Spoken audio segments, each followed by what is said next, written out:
बार बार YT studio open करने से क्या व्यूज कम आता है?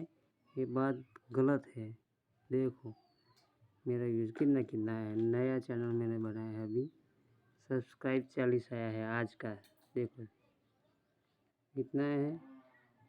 हर आदमी यूट्यूबर उल्लू बना रहा है। इसमें बार बार ओपन करने के लिए व्यूज कम आता है, ऐसा आता है।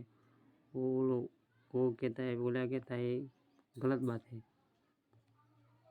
देखो क्या क्या व्यूज नहीं आया। सब्सक्राइबर तो ऑन हो गया। अभी कितना था?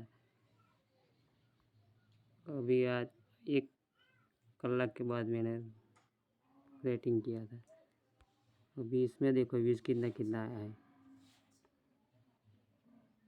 कितना कितना है। शॉर्ट वीडियो में बहुत ज़्यादा आता है व्यूज।